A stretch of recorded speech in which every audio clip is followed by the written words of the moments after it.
Hello everyone, welcome back to my YouTube channel. This is your Shivani ma'am. So guys, आज की video में हम लोग समझने वाले हैं कि एम्स नर्सिंग का ओपन राउंड एग्जैक्टली कैसे होता है, कौन कौन स्टूडेंट एलिजिबल होते हैं ओपन राउंड में पार्टिसिपेट करने के लिए, चॉइस फिलिंग करने के लिए, क्या क्या उसके प्रोसीजर्स रहते हैं, कितना वहां पे आपका सिक्योरिटी डिपॉजिट चार्जेस रहता है, एंड ओपन राउंड क्या इस बार होने की कितनी पॉसिबिलिटी है, किस रैंक तक कॉलेजेस अलॉट होते हैं। ये सारी डिटेल्स आप लोगों को इस वीडियो में समझने के लिए बहुत ज्यादा इंपॉर्टेंट है, बिकॉज हो सकता है कि आप लोगों को फर्स्ट राउंड में सीट नहीं अलॉट हुआ है, सेकेंड राउंड में भी आप लोगों को लग रहा है कि चांसेस कम है, एंड आप लोगों के पास सिर्फ और सिर्फ एम्स नर्सिंग ही एक होप है इस ईयर अपना वेस्ट होने से बचाने के लिए। एंड यू वांट कि मैम हमें पता चल जाए कि ओपन राउंड में हमें सीट मिल सकता है या नहीं मिल सकता है। तो आज थोड़ा सा आप लोगों को क्लैरिटी मिलेगा। जितनी भी चीजें मैं आप लोगों को डिटेल में बताऊंगी यहाँ पे, जितने भी आप लोगों को डिटेल शो होंगी यहाँ पे, वो सारी की सारी ऑथेंटिक एम्स की ऑफिशियल वेबसाइट से ली हुई सारी की सारी डिटेल्स है।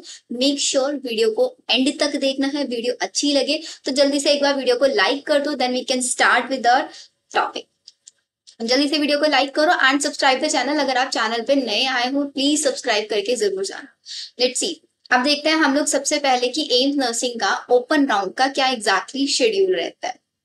सो यहाँ पे देखो, मैं आप लोगों को स्टेप बाय स्टेप ये सारी चीजें समझाने वाली हूँ कि आप लोगों को कौन कौन से स्टेप्स फॉलो करने हैं। अगर आप लोग ये चीज कंसीडर करके चल रहे हो कि मैम हमें भी राउंड ओपन राउंड में सीट अलॉट हो जाए एम्स नर्सिंग के, तो एक बार सबसे पहले हम लोग देख लेते हैं यहाँ पे कि आप लोगों का स्टेप 1 क्या कहता है। तो ये आपका पूरा का पूरा काउंसलिंग का शेड्यूल है ओपन सीट एलोकेशन के लिए। बीएससी ऑनर्स नर्सिंग और पैरामेडिकल दोनों के लिए एकदम सेम रहने वाला है। तो अगर हम बात करें स्टेप 1 की, तो स्टेप 1 में क्या होगा, सबसे पहले एम्स आप लोगों को वहां पे ऑनलाइन अप्लाई करने का ऑप्शन देगा। लेट सपोज अगर आपने राउंड 1 में नहीं अप्लाई किया है, राउंड 2 में नहीं अप्लाई किया, then you can apply for the open round. आप ओपन राउंड में जाके वहां पे अप्लाई कर सकते हैं। आप लोगों को कैसे अप्लाई करना है उसका जो अब तक आप लोगों ने प्रोसीजर देखा है कि आप लोगों को माई पेज पे जाना है। माई पेज में जाने के बाद वहां पे चॉइस फिलिंग का ऑप्शन दिखेगा, वहां पे जाके अपना ID and password set new password and आपको रजिस्ट्रेशन अपना रजिस्टर्ड आईडी से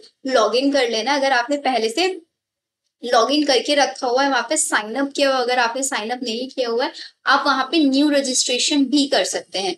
दोनों ऑप्शंस आप लोगों के पास अवेलेबल होंगे। तो स्टेप 1 अब तक जो हमने देखा वही सेम है जो हमने फर्स्ट राउंड में एंड सेकेंड राउंड में सीखा था। कोई चेंजेस यहाँ पे आप लोगों को अभी नहीं देखने के लिए मिलेंगे। स्टेप 2 में हम लोग चलते हैं एक बार।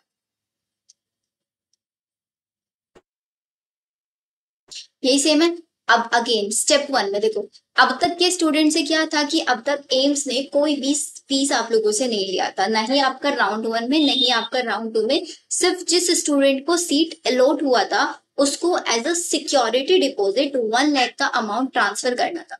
1 लाख का अमाउंट जिसको सीट अलॉट हुआ था एग्जैक्टली उनके लिए। लेकिन ओपन राउंड में आपका थोड़े से रूल्स डिफरेंट है। क्या रूल्स डिफरेंट है उसको ध्यान से समझना है। एक बार आप लोगों ने रजिस्टर कर लिया, वंस रजिस्टर्ड, कैंडिडेट को क्या करना है, अपना बीएससी ऑनर्स है तो बीएससी ऑनर्स के लिए, पैरामेडिकल है पैरामेडिकल के लिए चॉइस फिलिंग करना है। जिस ऑर्डर में आप एम्स का प्रेफरेंस चाहते हैं उस ऑर्डर में आप उसको रख दो। जब तक आप लोगों को टाइमिंग दिया जाएगा कि हाँ इस डेट तक आप अपनी चॉइस फिलिंग को चेंज कर सकते हैं, आप कर दे, उसके बाद वो आपका ऑटोमेटिकली लोड हो जाता है।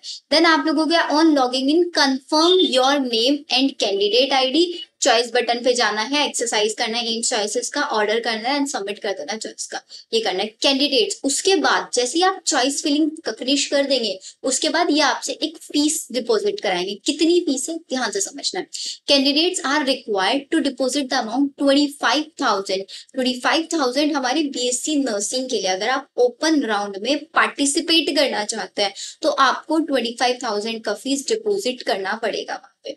अगर आप लोग बीएससी पैरामेडिकल के लिए करना चाहते हैं ओपन राउंड में तो आपका 5,000 फीस होगा, जो कि आपको किसी भी ऑनलाइन पेमेंट के थ्रू आप दे सकते हैं।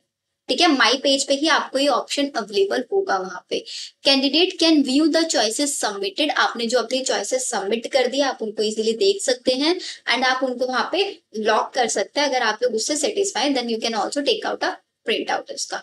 तो ये आप लोगों ने कर दिया कि आप लोगों ने अपना सबसे पहले चॉइस फिलिंग के पोर्टल पे जाके आईडी पासवर्ड क्रिएट कर लिया है, उसके बाद आप लोगों ने अपना चॉइस फिलिंग करा। चॉइस फिलिंग के बाद आप लोगों को फीस डिपॉजिट करना है जो ओपन राउंड में कर रहे हैं, तो इट मीन्स उनके लिए हैंडी 25,000 एंड आपका बीएससी पैरामेडिकल के लिए 5,000 आप लोगों को फीस पे करना ही करना है। ये हर एक स्टूडेंट के लिए, दिस इज एवरी। ये मत सोचना कि मैम हमें फर्स्ट राउंड में सेकंड राउंड में सीट नहीं मिला, क्या हमें भी ये करना है? नहीं, आप लोगों को भी ये फीस देना है। न्यू रजिस्ट्रेशन है उसको भी ये फीस देना है, ये फीस ओपन है हर किसी के लिए, ठीक है। स्टेप 2 जरा देखो एक बार। अब स्टेप 2 में क्या बोलता है, कैंडिडेट्स ने क्या किया, 25,000 जो बीएससी नर्सिंग के लिए चाहता है, 5,000 जो बीएससी पैरामेडिकल के लिए चाहता है। आपने ये फीस दे दिया है थ्रू इलेक्ट्रॉनिक फंड ट्रांसफर। उसके बाद आप लोगों को क्या करना है, आपके जितने भी डॉक्यूमेंट्स है, ये सारा प्रोसेस है रिजल्ट आने से पहले। यहाँ पे ये मत कंफ्यूज होना कि मैम हमें सीट अलॉट हो चुका है, क्या उसके बाद हमें ये चीज करना है? नहीं, सीट अलॉटमेंट से पहले ये सारे प्रोसीजर्स है। आपको सबसे पहले चॉइस फिलिंग करना है, फीस पे करना है, उसके बाद अपने सारे डॉक्यूमेंट्स वेरीफाई कराने हैं। आपने क्या किया, documents of the candidate will be verified by the AIIMS and status of document verification, कि आपके डॉक्यूमेंट वेरीफाई हुए हैं या नहीं हुए हैं, आपको ईमेल के थ्रू पता चल जाएगा। यहाँ पे सबसे ज्यादा डिफिकल्टी किस स्टूडेंट को आएगी, जिसका ओबीसी और ईडब्ल्यूएस का सर्टिफिकेट बाय डेट नहीं है, जो एग्जैक्टली डेट हमारे एम्स ने मेंशन करके दिया हुआ है। तो अगर वो नहीं है तो आपका वहां पे वो रिजेक्ट हो जाएंगे। तो सेकंड स्टेप होगा आपका verification of documents. Third step क्या रहेगा, ओनली डॉक्यूमेंट जिन्होंने स्टेप 1 में रजिस्ट्रेशन कर दिया है, फीस डिपॉजिट कर दिया है, देन आपने क्या किया है, सीट एलोकेशन आपका होगा, सिक्योरिटी डिपॉजिट में दिया आपने चॉइस फिलिंग कर दिया, आपके डॉक्यूमेंट्स भी वेरीफाई हो चुके हैं और उसका वेरिफिकेशन का आपका डिक्लेरेशन भी आ गया है मेल पे।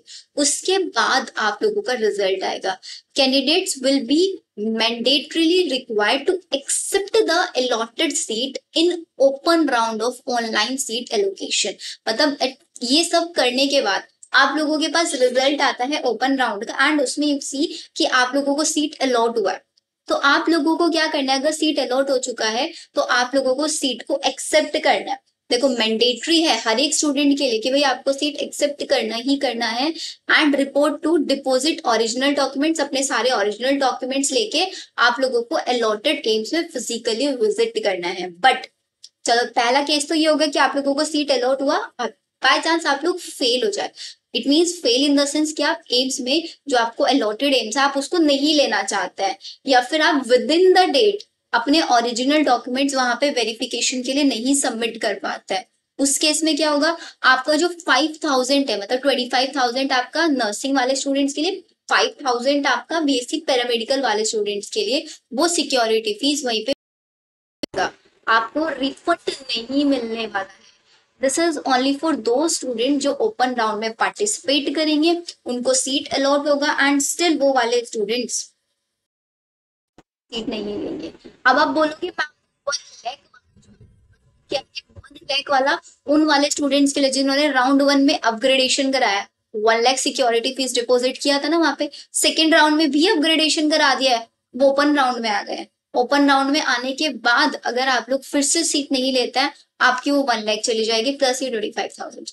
अभी यहाँ पे थोड़ा सा कंफ्यूजन है कि जिन्होंने अपग्रेडेशन करा के आता है, अपग्रेडेशन वाले स्टूडेंट को आएगी 25,000 देने की जरूरत नहीं पड़ती है। ये उन स्टूडेंट्स के लिए जिनको फर्स्ट राउंड सेकेंड राउंड में सीट अलॉट नहीं हुआ है।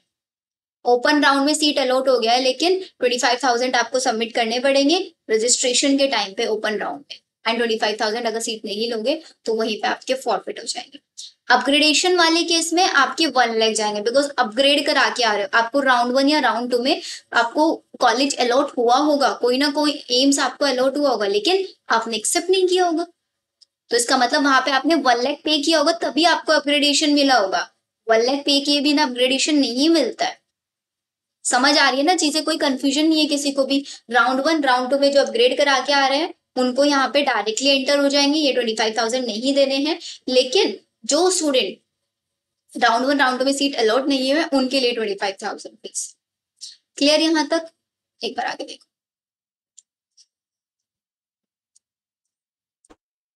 फिर नेक्स्ट चीज आती है कि जो भी वेकेंट सीट, बिकॉज अभी आप लोगों को पता है कि आपका 18 अगस्त में आपका क्या आ जाएगा, एम्स का सेकेंड राउंड का रिजल्ट आ जाएगा। 19 अगस्त से स्टार्ट हो जाएगा, आपको एम्स अलॉट हुआ है उसको एक्सेप्ट करना है या एक्सेप्ट नहीं करना है। देन आपका 18 अगस्त तक अगर मान रहे, चलो लेट्स सपोज 20, तो ओपन राउंड कब से स्टार्ट होगा, उसकी एक्सपेक्टेड डेट है आपका, ये स्टार्ट हो जाएगा 14th ऑफ सितंबर से। अप्रोक्स 14th ऑफ सितंबर तक हमें एम्स की साइड से ये पूरी डिटेल्स मिल जाएगी कि फर्स्ट राउंड और सेकेंड राउंड होने के बाद कितनी सीट्स हमारे पास वैकेंट रह गई हैं। फिर उन्हीं सब वैकेंट सीट्स के लिए आप लोगों का एम्स ओपन राउंड कराएगा। अब बच्चों को सबसे ज्यादा कंफ्यूजन रहता है कि मैम क्या ओपन राउंड के लिए सीट्स बचती हैं? ऑब्वियसली सीट्स बचती है। इस कंफ्यूजन को दूर करने के लिए मैं आप लोगों को लास्ट ईयर का डेटा दिखाती हूँ, लास्ट ईयर कितनी सीट्स वैकेंट बची थी और किस किस एम्स में सीट वैकेंट रही, ठीक है। लेकिन उससे पहले एक बार आप लोग ये डॉक्यूमेंट्स का लिस्ट भी देख लें कि आप लोगों को जब एम्स अलॉट होता है कोई भी, तो आप लोगों को कौन कौन से डॉक्यूमेंट्स, ओरिजिनल डॉक्यूमेंट सबमिट कराना है। आपका एम्स का जो एडमिट कार्ड है वो आपको लेना है, आपका ओपन राउंड में आपने रजिस्ट्रेशन कराया उसकी रजिस्ट्रेशन स्लिप, आपको कौन सा एम्स अलॉट हुआ है offer letter, seat allotment letter आप लोगों को, 10th की आपकी मार्कशीट, 12th की मार्कशीट आप लोगों को करानी है। 12th मार्कशीट के इन्होंने मार्क्स भी लिखे थे एटलीस्ट 55% और उससे ज्यादा मार्क्स होने चाहिए हर एक सब्जेक्ट में इंडिविजुअली। इंग्लिश के अंदर 55%, 55 इन फिजिक्स, 55% इन केमिस्ट्री, हर एक सब्जेक्ट में इंडिविजुअली आपके इतने मार्क्स होने चाहिए। SC/ST कैटेगरी के लिए 50% है, BSc पैरामेडिकल के लिए 50% और SC/ST के लिए 45%। आपने जो जहां से 12th की है वहां से आपको माइग्रेशन सर्टिफिकेट इशू होगा, आपको वो लेके आना है। अगर आप किसी भी पर्टिकुलर कैटेगरी से बिलोंग करते हैं, SC/ST OBC, उस कैटेगरी का आपके पास सर्टिफिकेट होना चाहिए, इंग्लिश या हिंदी किसी भी लैंग्वेज में वैलिड होगा। यहाँ पे डेट्स आप लोगों का मेंशन करके ही रखा हुआ है क्या है। तो अब आप लोगों को एक बार जरा सीट्स दिखा देती हूँ मैं, कितनी सीट्स वैकेंट बच जाती हैं हर साल। अगर आप 22 वाला डेटा देखें ना बच्चों, तो 22 वाले डेटा में आपकी 120 सीट्स वैकेंट रह गई थी first round and second round के एलोकेशन के बाद। अब आप देखो किस सीट, किसके अंदर, कौन पर्टिकुलरली किस एम्स के अंदर सीट अलॉट हुई थी एंड ओपन राउंड में कहां कहां तक मिला था। अगर आप देखिए एक जनरल कैटेगरी वाले स्टूडेंट को एम्स दिल्ली अलॉट हुआ था 94 रैंक पे, एम्स दिल्ली 162 रैंक पे भी मिला है जनरल कैटेगरी को, 229 पे भी मिला है। ओबीसी एनसीएल वाला कैटेगरी का स्टूडेंट था लेकिन उसको सीट कौन सी अलॉट हुई, यूआर की जनरल की, बिकॉज उसके पास सर्टिफिकेट नहीं था। 534 रैंक तक भी सीट अलॉट हुआ है। एसटी कैटेगरी वाले को 564 तक। देखो यहाँ पे जनरल कैटेगरी वाले को एम्स दिल्ली 599 रैंक तक भी, जो कि बहुत इम्पॉसिबल है भाई जनरल कैटेगरी के लिए, 599 रैंक तक। तो ओपन राउंड में बहुत ज्यादा रिलैक्सेशन आप लोगों को रैंक में मिल जाता है। अगर आप एम्स ऋषिकेश में देखें तो एम्स ऋषिकेश में जनरल कैटेगरी वाले स्टूडेंट को 643 पे भी सीट अलॉट हुआ है। एम्स भुवनेश्वर में देखें जनरल कैटेगरी वाले स्टूडेंट को 872। अब आप बोलोगे मैम ये तो सारा जनरल कैटेगरी वाले को अलॉट, बिकॉज रह जाते हैं कौन, जनरल कैटेगरी वाले student. First round second round में बहुत हाई कट ऑफ उनका जाता है, मैक्सिममली जनरल कैटेगरी वाले स्टूडेंट रह जाते हैं। तो जनरली हमारे जो जनरल कैटेगरी वाले स्टूडेंट्स होते हैं वही ट्राई करते हैं, इवन वही ये चीज एक्सपेक्ट करके चलता है कि हाँ हमारा ओपन राउंड में कुछ हो जाएगा, कुछ कैटेगरी वाले स्टूडेंट अपनी सीट छोड़ देंगे और हमें वो सीट मिल जाएगा, ठीक है। इसलिए मैक्सिममली आप लोगों को जनरल कैटेगरी में ही देखने के लिए मिलेगा। जैसे कि अगर आप देखें एम्स दिल्ली भी मिला हुआ एससी कैटेगरी वाले स्टूडेंट को 1310 पे, एम्स भोपाल जनरल कैटेगरी 1366। तो अगर आप लोगों को भी चेक करना है कि आप लोगों को ओपन राउंड में सीट अलॉट हो रखा हो सकता है या नहीं हो सकता है, तो मैं आप लोगों को सजेस्ट करूंगी कि बच्चों एक बार इस लिस्ट से अपना मार्जिन चेक कर लो। इस लिस्ट से एक बार मार्जिन चेक कर लोगे प्लीज आप लोगों को एक आइडिया मिल जाएगा कि हाँ मुझे इस बार हो सकता है या नहीं हो सकता, एक पॉसिबिलिटी मिल जाती है। सीट्स मैंने बताया 126, तो मोस्ट प्रोबेबली 100 अराउंड सीट्स तो इस बार भी वेकेंट रह ही जाएंगे ओपन राउंड। तो लूज एकदम से आप लोगों को ये नहीं सोचना है कि मैम हमें नहीं मिल रहा है, हमें फर्स्ट राउंड में सेकंड राउंड में भी नहीं मिला है, हम क्या करें। होप बिल्कुल भी लूज नहीं करनी है, आप लोगों को सीट मिल सकता है ओपन राउंड तक भी, ठीक है, चांसेस हैं। बट साइड बाय साइड अगर आप लोगों ने मन बना लिया कि मैम हमें ड्रॉप ही लेना है, तो बच्चों मैंने आप बहुत सारे स्टूडेंट्स के लिए एक ड्रॉपर बैच भी स्टार्ट किया हुआ है, जिसमें हमारा इवनिंग में भी एंड प्लस मॉर्निंग में भी क्लासेस चलता है। डेली हमारी लाइव क्लासेस होती है गूगल मीट पे। अगर आप लोग रजिस्टर करना चाहते हैं, सब बायोलॉजी मॉर्निंग में 9 AM to 10:30 हमारी क्लासेस चलती हैं, जिसमें हम लोग कंप्लीट सिलेबस कवर करेंगे। एम्स नर्सिंग प्लस नीट दोनों एग्जाम्स को हम टारगेट करते हुए करने वाले हैं। डेली लाइव क्लासेस होगा, संडे टू संडे आपका क्वेश्चन प्रैक्टिस सेशन होता है, हम लोग PYQ सॉल्व करते हैं। संडे टू संडे आप लोगों का चैप्टर टेस्ट भी होता है। ये क्लासेस आप लोगों का till your NEET exam and till your AIIMS nursing exam चलने वाला है। If you want to enrol आप मुझे डीएम कर सकते हैं।